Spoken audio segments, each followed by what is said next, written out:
Hi everyone. I hope you're all doing okay. I'm shooting this very early in the morning on the 30th of December because later this morning I'm going to be going to see The Greatest Showman. I saw it for the first time yesterday. I adored it and I cannot get it out of my head, so I have cancelled all my plans for this morning and I'm going to go see it again. But that means that I have to do my videos now, as soon as I woke up this morning. So forgive me for looking rather, tired or whatever. It's just what it is. But anyway, enough about that. I'm here to talk about the book that I've been reading. I finished it late last night, and that was The Rival Queens by Nancy Goldstone. Now, just to get a bit of backstory, I know pretty much nothing about the French royal court, apart from Louis XIV because of Versailles, which I found really interesting, and I bought a biography of Louis, which is in my non-fiction jar, and Marie Antoinette, because her story is just like, my God, whoa. Other than that, I don't know anything really about the French court. Obviously, you do get characters that pop up when linked to English royalty and such. When you read books, so for example, you do have like Mary Queen of Scots is linked to this because of Catherine de Medici, who was her mother-in-law. Or if I read books on Henry VIII, because of his relationship to the French king and everything, who was his cousin, you do have encounters like that. But other than that, I know diddly squat about French court. So this I found really interesting to read. Now, Catherine de Medici, who is there, she was Queen of France. She was married to Henry II, and she had a very interesting relationship with her husband. And in the process of her reign as queen, she had several children. The youngest was Marguerite, also known as Margot. And due to circumstances out of her control, because the king declared that his mistress should be in charge of the nursery and the children, because he cared about his mistress that much, Catherine didn't really have a say in her children's upbringing. And because of that, Margot got introduced to religion very, very early in her life.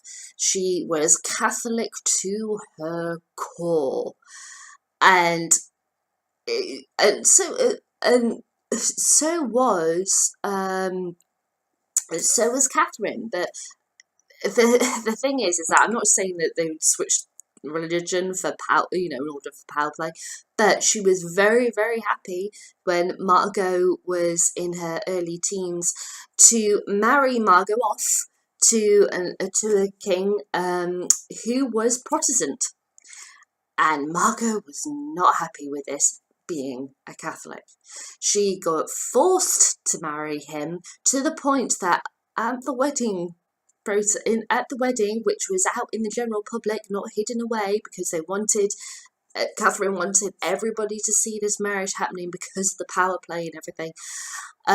When she got asked if she would accept him, she was silent. She didn't say anything, and her older brother had to quickly jerk her head, so it looked like she nodded, and the priest took that as her saying yes, she gives her consent, and married them. It was the most uncomfortable wedding ever, and it really started. Well, there'd already been frictions between mother and daughter as she was growing up, but that really started this massive issue between the two of them, which would last for the rest of their lives. And that's what this book covers. Now, as I said, I didn't know anything about the French court.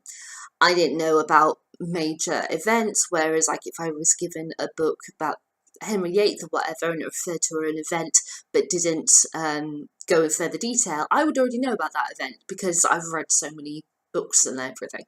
So with this, I was kind of fearful that, oh God, she's going to mention something that's a French event that everybody knows about that I don't know about, and it's going to really confuse me or something. And she didn't do that. Nancy was really good in that she would explain, she'd mention something and explain it either entirely in the actual, page, or she would have these sort of little asterisks. As you can see, it's like there's one right there, and then at the bottom she explains what it was. So that way you don't lose grip on what is going on, which, as I said, for someone who didn't know anything about the French court, I'm was very, very thankful for.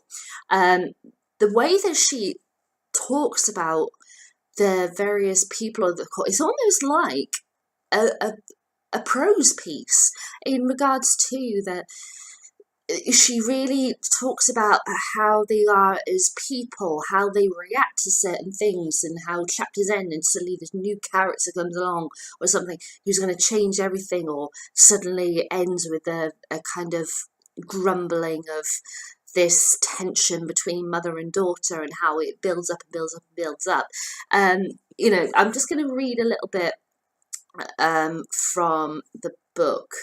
Let me see, because I've bookmarked a couple of pages. Oh no, that was another piece.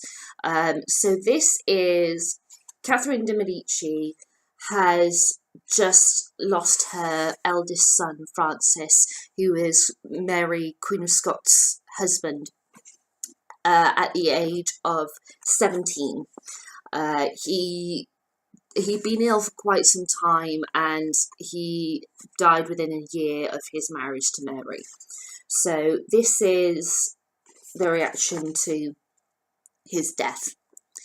There are many parents who find the death of a child to be an event of unspeakable agony, a grief so profound as to be unsupportable, dwarfing even the decease of a spouse.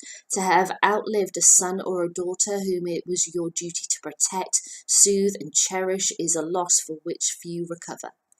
Catherine de Medici was not one of these. The Queen Mother displayed no emotional paralysis or no excessive tears, and no whispery little voice at the passing of the eldest boy that she had worked so hard to conceive and for whose birth she prayed for nearly a decade. The son whose arrival had solidified her position as Queen of France. She was not even with poor sad Francis on the night that he died, but had been woken up by the news.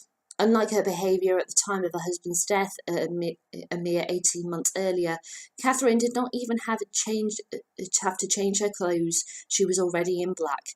She did not spend the requisite weeks mourning in darkness beside his body. This humble task was left to the now redundant widow Mary Stuart. His mother's attitude did not go unnoticed. The Queen was blithe for the death of King Francis, her son, because she had no guiding of him, observed an English embassy in the court. So it's true, because of the way with the upbringing that Diana was the one who was in charge of the nursery. She didn't get to bring up her child. It was almost like he was, in a sense, a stranger to her. But obviously not a stranger. But Catherine was so strong a woman. She went through some crazy stuff when she was little. And I was actually sending pictures of paragraphs of this book to my sister going, oh my God, this is insane. She's only like 10 years old and all of this stuff is happening to her. It is just bizarre.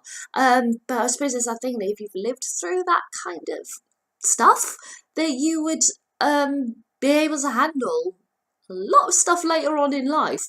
And she was one of these women. But she also used other devices to deal with what she needed to deal with, and one of them included poison. It's really funny because when reading this, I couldn't help it, because you guys know from video that I made with my sister, and we also tagged on to the Riverdale because I finished talking about it. My sister and I watched the series Reign, and it covers Catherine de Medici, and it begins when Mary, Queen of Scots, comes to marry Francis, and Catherine de Medici is there obviously as his mother, and the court and everything. I couldn't help but imagine the actors who play these characters whilst reading this book, and it was just crazy because that show, I know it's a bit of entertainment and it's so unlike reality, but it was like, oh my god, it was so insane comparing the two. So for example, in the TV show, Catherine poisons absolutely everybody, including Mary Queen of Scots and everything. Mary Stuart, shall I say, as she's also known. She just likes to poison everybody. She likes having sex. She's very this massive character in court, and yes, she was a massive character in court as well, but she didn't absolutely poison everybody, and she was, as says in this book, she was Catholic to her core. There is no way in hell she would have sex outside of marriage. So after her husband died, no way would she have slept with anybody else, but in Reign, that's a whole other thing. Just as my sister and I mentioned that Mary herself in Reign sleeps with Francis before they get married, and there's no way she would have done that. She was Catholic to her core as well. So reading a book that made it very clear that our thoughts about that and everything were absolutely correct was wonderful. Now, I haven't really talked about Margot. Margot, after her marriage, she went through some hellish stuff, and her desperation to become a mother, it was so tragic to read. And as I said, the way that Nancy has written this book, it's like a prose piece with all of these various events and the characters that move in. And obviously, she is covering a very big period of time in French history, and it's only that long. It's not like it's 390 pages, so obviously there's going to be things that she has either only spent a small amount of time on, or she may have just left parts of things, certain events out that weren't massive deal to their relationship.